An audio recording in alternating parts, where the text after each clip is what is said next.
Captain ஃபேன்ஸுக்கு வணக்கம். So இன்னைக்கு இந்தியா பார்டர் கவாஸ்கர் ட்ராஃபியை லாஸ் பண்ணிட்டாங்க.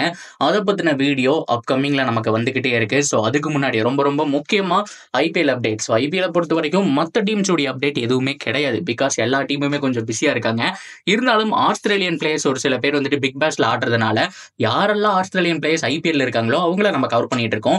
ஸோ அந்த வகையில் ஆர்சிபியை சேர்ந்த டிம் டேவிட் பிரித்து வீசி இருக்காருங்க. ஸோ பொதுவாகவே ஆர்சிபி எடுத்தால் அவ்வளோதான். ஸோ அது வந்துட்டு ஒரு பீடை அந்த மாதிரிலாம் சொல்லி கேள்விப்பட்டிருப்பீங்க. ஆனால் செம்மையா ஆடி இருக்காரு. ஆனால் ஆடிக்கு ஒருக்க அமாவாசைக்கு ஒருக்க அடிச்சாலுமே கூட ஒரு 28 பாலுக்கு 62 அப்படிங்கிற க்ரூசியல் நாக்கு ஆடி கொடுத்திருக்காரு. ஸோ மேட்ச்ல என்ன நடந்தது, என்ன ஏது அப்படிங்கிற எல்லாத்தையும் பார்க்கலாம். முன்னாடி ஃபர்ஸ்ட் டைம் சேனலுக்கு வரீங்கன்னா மறக்காம சப்ஸ்கிரைப் பண்ணி சப்போர்ட் பண்ணுங்க. அப்போதான் அப்டேட் எல்லாமே உங்களை வந்து சேரும். சரி வாங்க வீடியோக்குள்ள போகலாம். ஸோ சிஎஸ்கே ஃபேன் சந்தோஷப்படுற மாதிரி நடந்த இன்னொரு விஷயம் என்ன அப்படின்னா நேதர்லாண்ட்ஸ், அது மட்டும் இல்லாமல் ஜேமி ஆர்டன். ஸோ ரெண்டு பேருமே பார்த்தோம் அப்படின்னா இந்த ரெண்டு டீமுக்கு இடையிலான மேட்ச்ல வந்துட்டு இருந்தாங்க.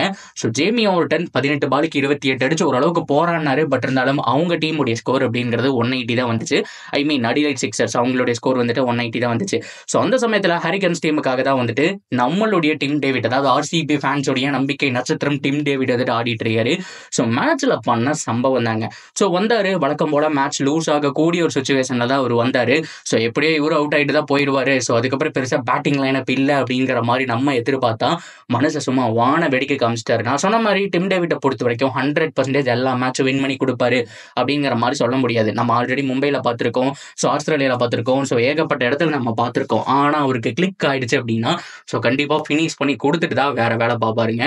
ஸோ அந்த மாதிரி இன்னைக்கு ஒரு வான வேடிக்கை. ஸோ வந்தது மட்டும் இல்லாமல் ஸோ சிக்ஸஸ் ரொம்ப முக்கியமாக எல்லாமே வான வேடிக்கை காமிக்கிற மாதிரி க்ளீன் ஹிட்டு மிஸ் ஹிட் எதுவுமே இல்லாமல் சூப்பராக அடிச்சிட்டு இருந்தாரு. அட் த சேம் டைம் 28 பாலுக்கு 62 அப்படிங்கிறது க்ரூசியல் நாக்குங்க. ஸோ ஆடினது மட்டும் இல்லாமல் டீமை பாயிண்ட் டேபிளில் புஷ் பண்ணி கொடுத்துருக்காரு. ஸோ பிளே ஆஃபும் போய் நல்லா ஃபைனலாக போகிறாங்க அப்படின்னா இவருடைய பர்ஃபார்மன்ஸ் ரொம்ப முக்கியம். ஸோ இந்த ஒரு சீரீஸ்லேயே நம்ம பார்த்தோம், ஐ மீன் பிக் பேஷில் 2 மேட்ச் வந்துட்டு நல்லா ஆடி இருக்காரு. மீதி இருக்கக்கூடிய 3 மேட்ச் ஓரளவுக்கு சொதப்பினாலுமே கூட ஸோ கண்டிப்பாக லிஸ்ட்டில் இருக்காருங்க. இப்போ ஜேக்கப் பெத்தோலா, டிம் டேவிட்டா அப்படிங்கிற கேள்வி தான் ஆர்சிபிக்கு வந்துட்டு இருக்கு. பொறுத்திருந்து பார்ப்போம். 2 பேரில் யார் வந்தாலும் சந்தோஷம் தான். பட் ஃபார்ம்ஸை வச்சு பார்த்தா ரீசெண்ட் டைம் ஆர்சிபியோட பிளேயர்ஸோட ஃபார்ம் வச்சு பார்த்தோம்னா ஒரு 3 மேட்ச் ஆடி ஸோ ஜேக்கப் பெத்தோலா பொறுத்த வரைக்கும் அதில் ஒரு மேட்ச் ஓரளவுக்கு பர்ஃபார்ம் பண்ணியிருக்காரு. மீதி 2 மேட்ச்மே ஃப்ளாப்பு. ஆனால் டிம் டேவிட்டை பொறுத்த வரைக்கும் 4 மேட்ச்ல 2 வந்துட்டு வின் அப்படிங்கிற மாதிரி தான் சொல்லி ஆகணும். ஸோ ரெண்டுமே வந்துட்டு மேட்ச் வின்னிங் இன்னிங்ஸாக இருந்துச்சு. கடைசி வரைக்கும் போராடினாரு. ஸோ ஃபினிஷ் பண்ணி கொடுத்துருக்காரு அப்படிங்கிறதுனால ஸோ கண்டிப்பாக அந்த ஃபினிஷிங் டிபார்ட்மெண்ட்டுக்காக ஆர்சிபி பார்க்குறாங்க அப்படின்னா டிம் டேவிட் உள்ள வந்ததாங்க ஆகணும்.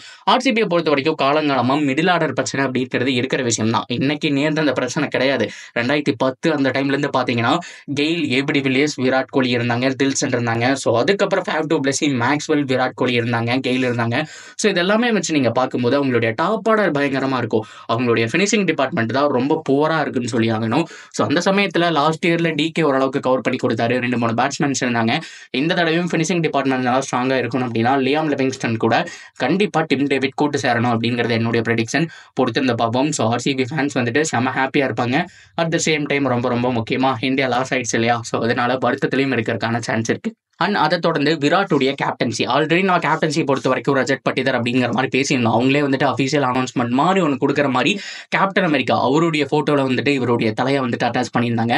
ஸோ அதுபடி அவர் தான் நம்ம கேப்டன் அப்படிங்கிற மாதிரி யோசிச்சுட்டு இருந்தோம். ஆனால் டெஸ்ட்டில் ஓரளவுக்கு செம்மையாக பண்ணதுக்கப்புறம் மேபி விராட் கிட்டேயே 1 more year போகுமா அப்படிங்கிற மாதிரி ஃபேன்ஸ் எதிர்பார்த்துட்டு இருக்காங்க.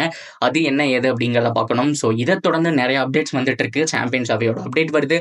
அண்ட் இங்கிலாந்து டூர் வேறு வருதுங்க. ஸோ அதை பற்றின அப்டேட் இருக்குது. ஸோ அதை தொடர்ந்து ரொம்ப முக்கியமாக இப்போ நம்ம லாஸ் பண்ணதுக்கான ரீசன் என்ன, நிறைய பேர் கேட்டிருக்கக்கூடிய விஷயம் அதுதான். அதை பத்தி பேசுங்கிற மாதிரி எஸ் கம்பீர் முக்கியமான முடிவுகள் எல்லாம் எடுத்திருக்காரு. அது எல்லாமே அப்கமிங் அப்டேட்ஸா நம்ம சேனல்ல பார்ப்போம். ஸோ அதை தொடர்ந்து ஸோ இந்த வீடியோலயே நீங்க கமெண்ட்ல வந்துட்டு ஷேர் பண்ணிக்கலாம் பார்டர் கவாஸ்கர் ட்ராஃபியை பத்தியும். At the same time Tim David கண்டிப்பா ஆர்சிபி பிளேயிங் 11ல வேணுமா இல்ல ஜேக்கப் பெத்தோலா அப்படிங்கிற விஷயத்தையும் தாராளமா சொல்லலாம். So that's video guys. Video பிடிச்சிருந்தா ஒரு தம்ஸ் அப் போட்டு மறக்காம ஃபாலோ பண்ணிக்கோங்க. அப்பதான் அப்டேட்ஸ் எல்லாமே உங்களை வந்து சேரும்.